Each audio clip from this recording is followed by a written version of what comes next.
I was on a walk today and this farm caught my attention. As you can see on this video, the farm has been tilled. But the most surprising thing about the farm is that it's located on a slopy terrain. So I was wondering why someone should till a farm on this type of place.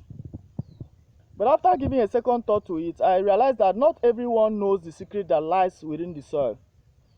In this video, I'm going to show you that secret so that you don't ever make this type of mistake again on your farm.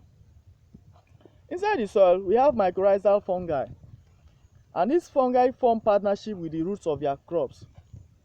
They extend to where the roots of your crops cannot get to and help enjoy nutrients that are not readily available around the root zone of your farm.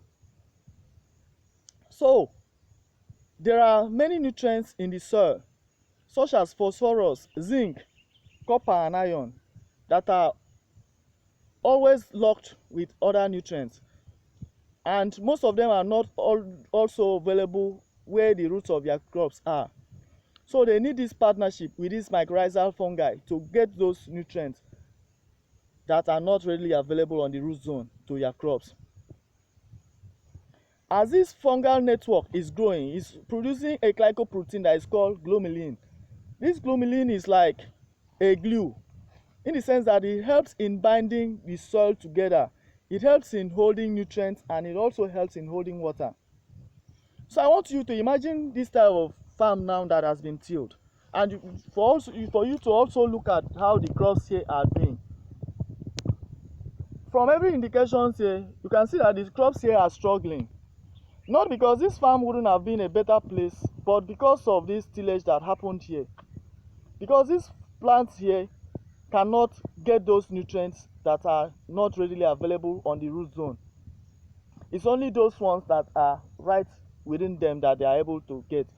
And as you can see, most of them, as they started growing, they have already depleted those nutrients that they were able to get. So those ones that are not around here, they are unable to get it. That's the reason why you see they are struggling. Probably maybe because of lack of phosphorus. So this is what happens when you till your soil.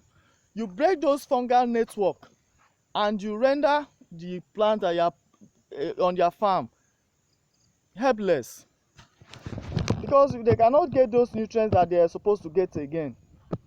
That's the reason why so many people now rely on chemical fertilizers to supply those nutrients that the plant cannot get on their own. But even if you apply these chemicals and get the nutrients that you need, you cannot get that fungal network that this tillage has destroyed. And you cannot also get that glomalins that were supposed to bind the soils together. If you look at this soil critically, you will see that it has been washed off by rain because nothing is holding it together. You can imagine if this thing happens here repeatedly for so long, you will see that the crops here will not do well, and the soil here, after some time now, the erosion will wash down this soil. So there are many things that you can do instead of tilling your soil. And one of the most important one is crop rotation.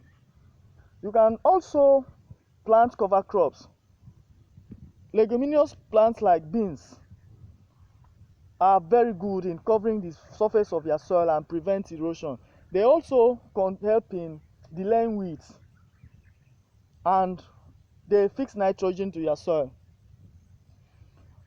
If you also apply mulch or cover the surface of your soil with plant material, it will help.